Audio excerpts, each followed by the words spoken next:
Where does wisdom live? Where does wisdom live? To answer this question, let me tell you a story.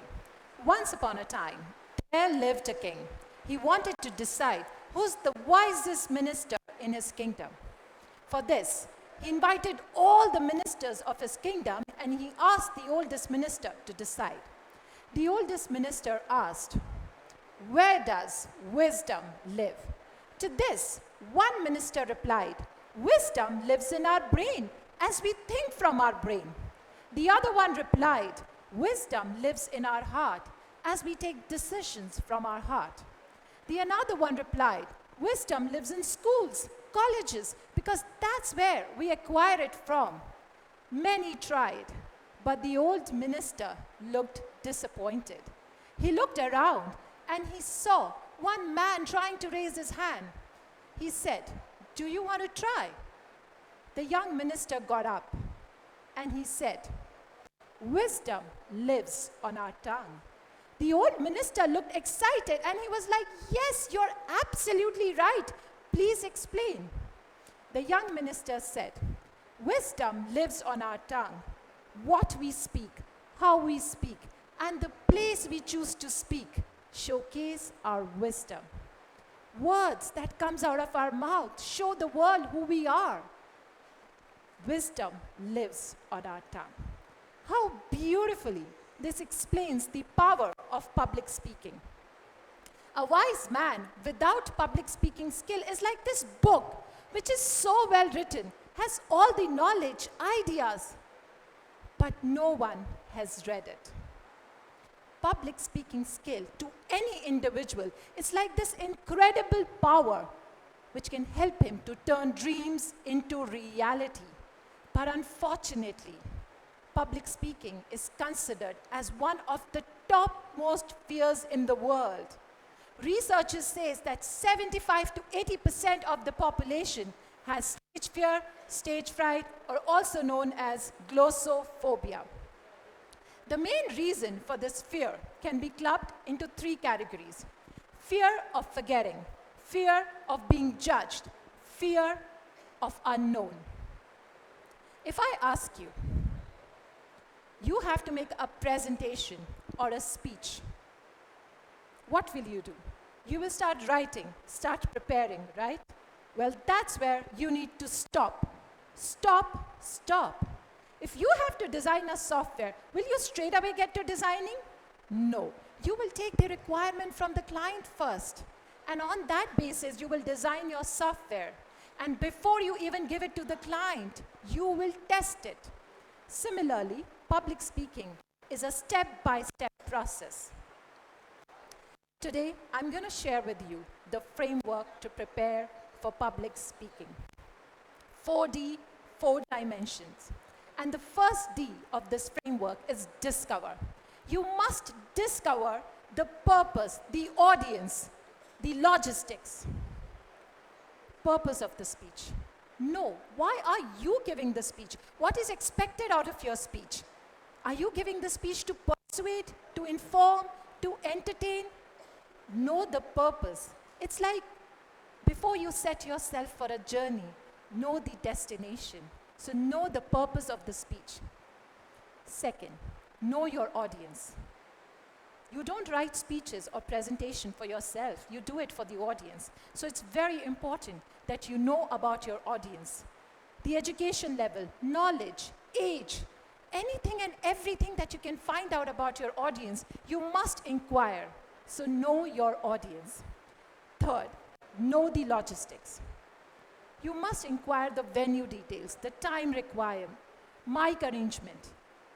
More you know, the more your mind will be prepared for it, and that fear of unknown will reduce. So discover before you design. After this, we move on to the second D, which is design.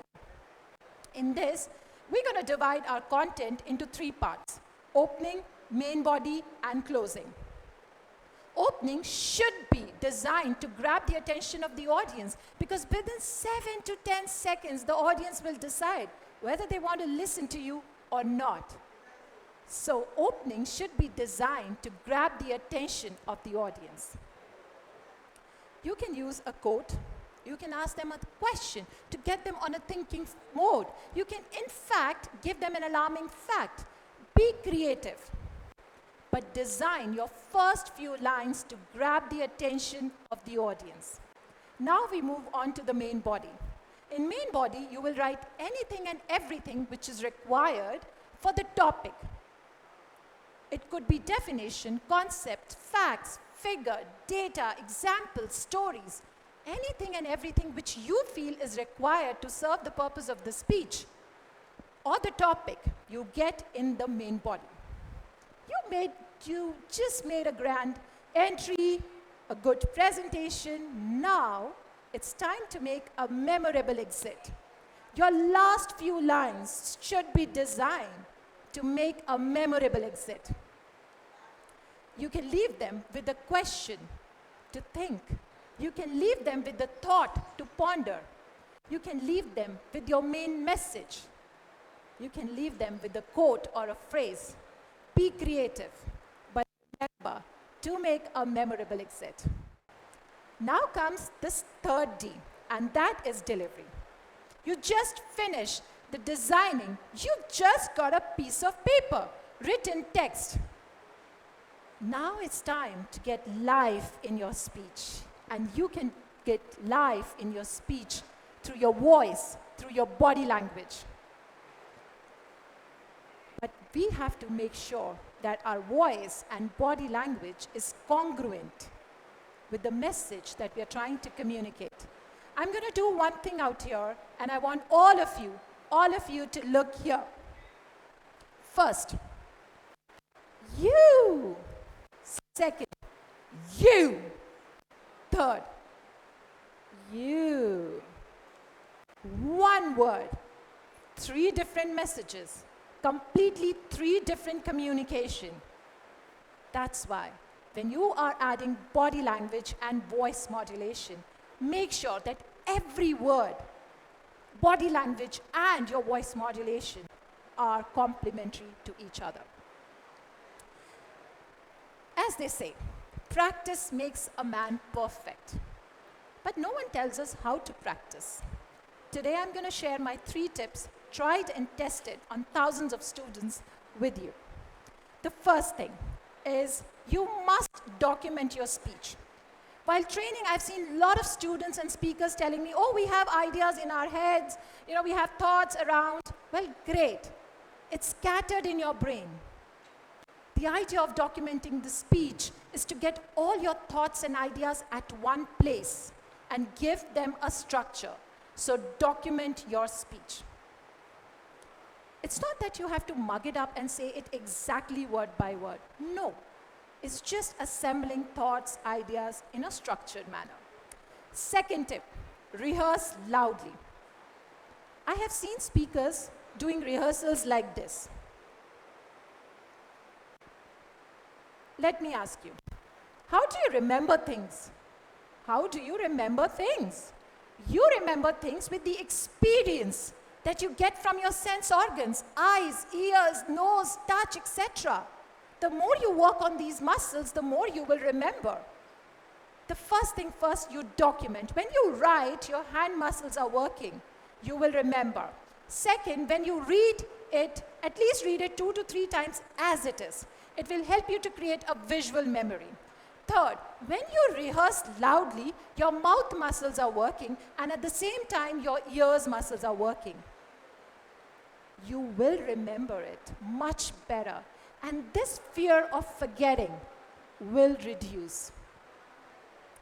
Last, but the most important tip, no retakes during rehearsals. When you are doing rehearsals, make sure that you're not doing any retakes. For example, you forget a word, line, or a paragraph, skip it. Move on, finish the full speech, and then come back to it. See what you missed out and do it again. It's like training your brain. If something like this happened on stage, you forget something. Audience actually don't get to know when you forget something. They get to know when you reflect from your face, your body language, or if there is a change in your voice. That's when the audience get to know. So you are going to rehearse in the same manner. So if something like this happens on stage, you have a smooth transition. So no retakes during rehearsals. Great.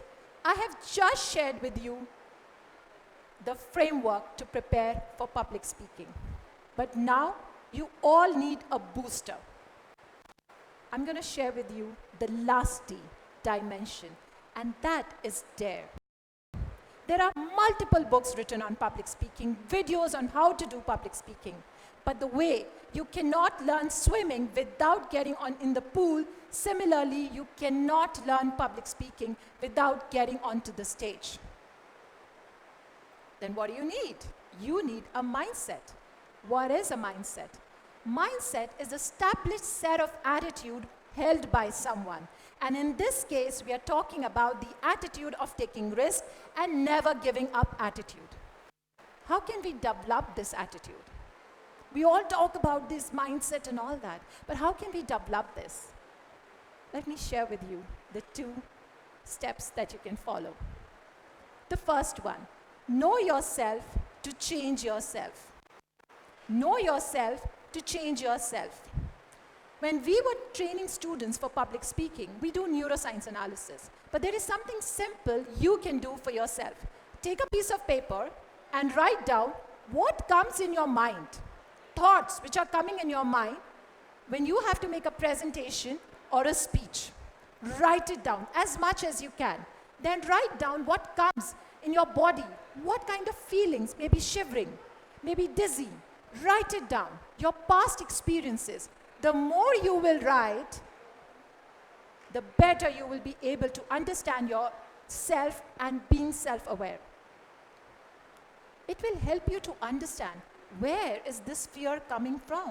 Where is it getting triggered from? So remember, know yourself before you want to change yourself. As they say, bath is for body, motivation is for mind.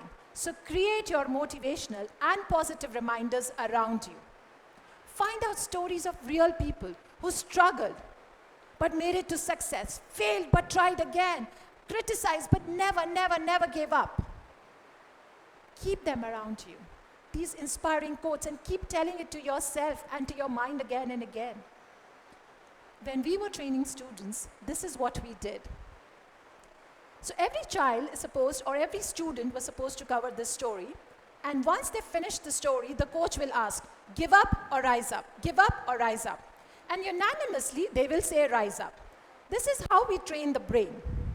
Now, imagine we have trained them and we made them do this so many times that even when the student is sleeping and you go and whisper, give up or rise up, he will reply, rise up.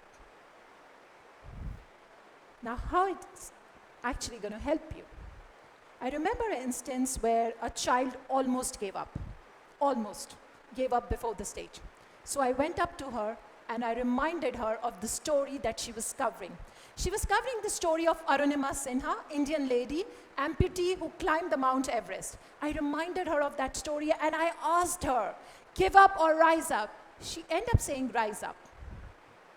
But what happened? The minute she said, the body and the mind start preparing for it. We say what we think we speak, but there is another half circle which says what we speak, our mind can start thinking, our body can start preparing. And she went on stage, she performed. And not only with one, we have done with multiple students. And it works like magic. Create your positive reminders, motivational reminders around you. By following a framework, you can prepare a rocket. But to launch a rocket, you need thrust. And that thrust in public speaking is your thirst, is your ability of not giving up. So go, try. Just expose yourself to stage, because this continuous exposure is like this self-teacher which is going to make you better day by day. There is no perfect speech, there is no perfect day, and there is no perfect formula. It's what you do with your day, it's what you do with your speech creates a new formula. So try. Stage. Stage time is gift time. And I leave you with a framework to frame of mind, 4D, 4-dimension. Discover, design, deliver, and not to forget, deliver.